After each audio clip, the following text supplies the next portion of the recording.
Hi, it's the Black Creative Handbook podcast, and it's all the information to help you succeed in your creative and entrepreneurial endeavors. Want to support Black businesses? Want to support everybody? Let's be inclusive and all that jazz. So, you might be thinking about the title, about vision boards. You don't need them. Shock horror. I know this time of year everyone's talking about vision boards and, oh my God, pretty pictures and all that kind of stuff. So let me just go back. If you don't know what a vision board is, usually this time of year, usually the end of the year, beginning of the new year, people will say, cut out things out of magazines, put things on cards, scrapbooks, and you put a board and say, this is what you want. This is a visualization technique. You manifest about what you want in your life. And for me, I've been doing vision boards for like last 5 years.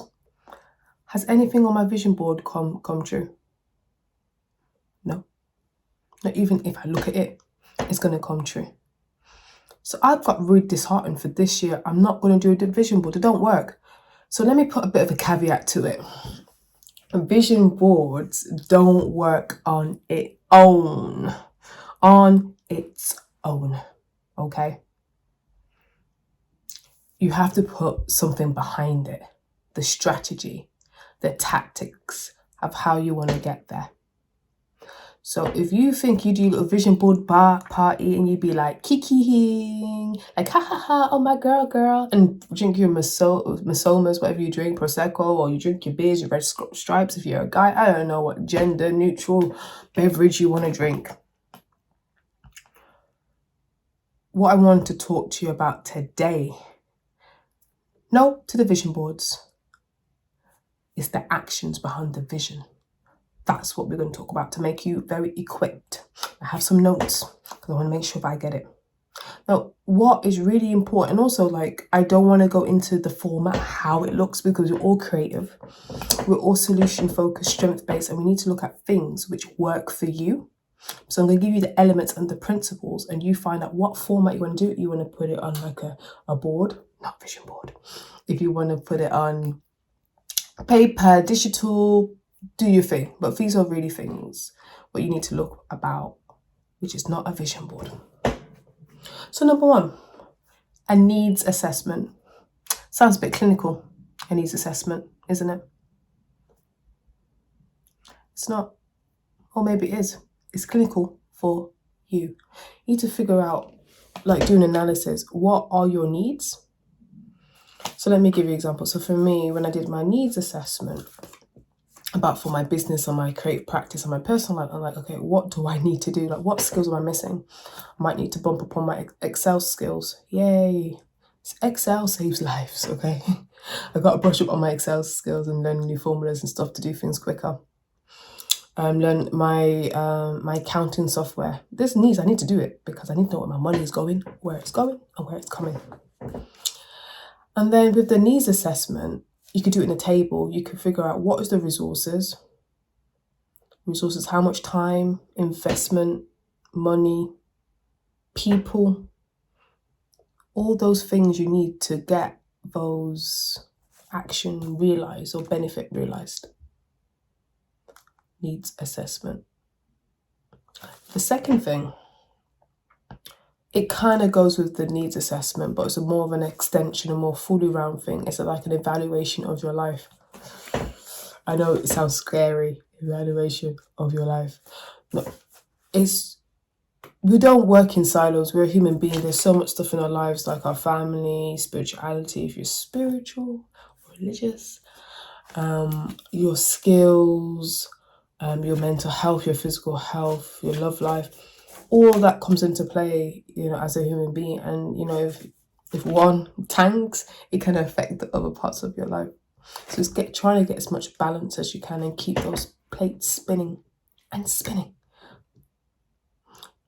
So when I'm talking about the evaluation, it's really looking at all areas in your life and thinking, what do you need to change? So not having too much changes. So a maximum of 5 changes you want to change in the year. And how are you going to break them down? How? I'm asking you. Because everyone has different methods of doing it.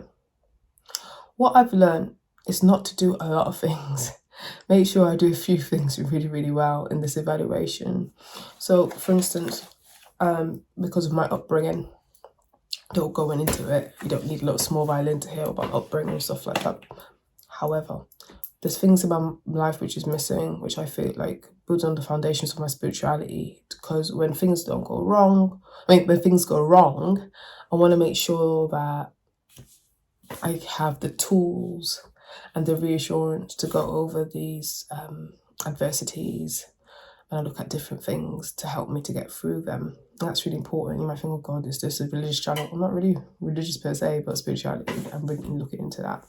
Looking at my health, mental health is really important in my evaluation. Not a mental health professional, but being an entrepreneur or being creative, most of us are very highly sensitive people and take a lot of energy and put it into something, into art, into the world which people can enjoy, look at with all our senses, and it takes a lot out of us. So how do you make sure you look after your mental health, especially in this Instagram social media life?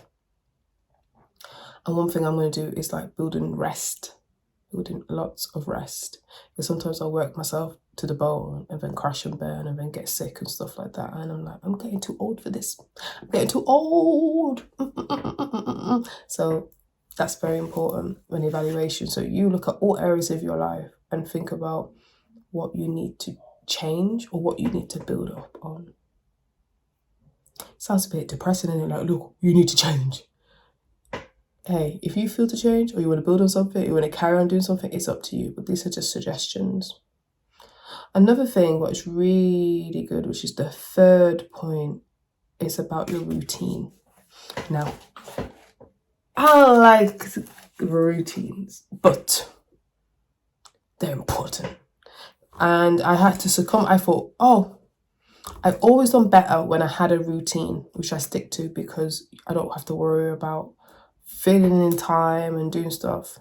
Okay, the Christmas period, you might have to relax a little bit if you want to have a bit more relaxation, but in a normal working week or month, routine works, having set days with different things, making sure you include deep work and rest. I cannot stress that enough, because this year I have been sick a lot of time.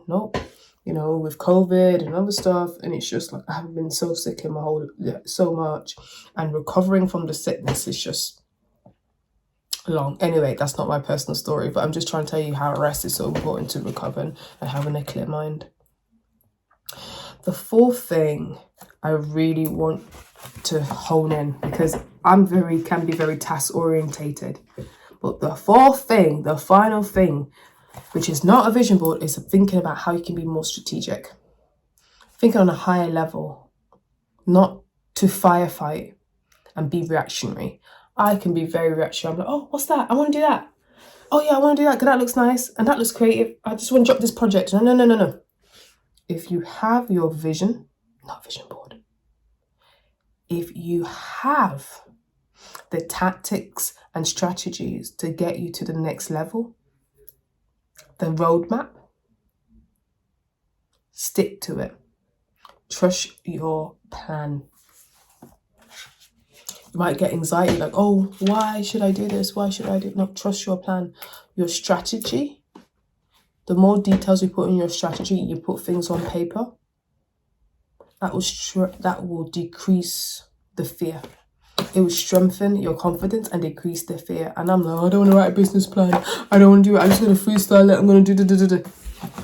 I wasted time. I wasted time and money because I didn't want to do, quote unquote, the boring things. It's the boring things, unfortunately, what makes you successful. It's the discipline. So it's very important to be strategic, like thinking ahead and not to be reactionary and firefighting. I've got to do this, I've got to do that. You can do 10 million things and you just create busy work. But is that making you money? Is that helping you with your project? Okay, so let me break down the strategic things. Offering value, how you're offering value to other people. Offering value can open a lot of doors for you personally and professionally. You can't just go to someone like, I want to collaborate with you. Like, what are you offering? Have you got a good portfolio? How does it help them? What is it in for them? working for an organization, what can you pitch to? Can you solve a problem? Being strategic, the next part is to think about your project and the longevity of your project and how you can leverage them. So for instance, if I wanted to do a project about braiding, not just going to do, I like feel inspired, I want to just do a braiding project. I'm like thinking, who's going to be in it? What organization could help me fund it? And from once that work is done, is that enough to get me to the next organization or the next level, the next kind of price point where I want to go? Thinking a few steps ahead. So it's thinking about where you want to go and just working backwards. And visualize it, and to be very patient with your time and resources, what you need to do. You might think, oh, it's going to take you like 3 months. It could take you 6 months. So it's being quite flexible with it. And being very strategic with the people you work with, right? I learned a lot this year about working, collaborating with different people. And the number one thing is be careful who you work with. You might feel with Kiki on Zoom and everyone's live. You might see them at a party. But you need to know how they work and does it suit your personality and your working styles. Trial a small project with someone, see how they are, hang out with them a couple of times, because the worst thing is when you start a project and things don't go well. I tell you, even well-meaning people, you could just say one word or they don't understand you and your project can go awry. So really be strategic who you work with and who you put your energy to, and see if you're going to have long-term collaborators and long-term, friends or projects. Sometimes it's not really good to work with your friends, but people who are reliable and produce good work and have a good moral compass. Be strategic that way. And when you have collaboration with them, you can use them leverage in some funded applications or the next project and so on. So just following, like, who do you want to work with?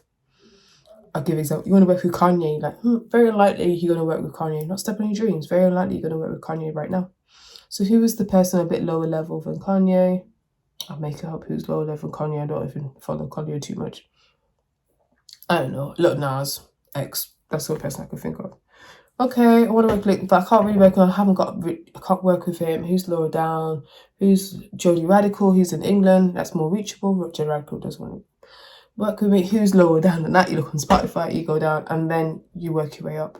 I hope that makes sense. Let me give another example. Say that you want to have a magazine, big magazine, and we'll work with, Versace and Levi's or something like that. Hey, Levi's, give me money and advertising. You got to prove something first, a pamphlet, a zine, something, some credibility before you can ask for other things. That's what I'm trying to do. Build your credibility. Be strategic. I hope that helps. So there's a lot of things that could help you to not have a vision board, but to create your reality, create your destiny, okay? And save you a lot of time, because sometimes creatives we're like, we don't want to do stuff. We just want to make stuff. You make stuff and it's in your house. You can't sell it and it's just there. Is that art going to keep you warm? Okay? You don't want to be those artists like you pop after you die. You want to get your wealth. Get it now.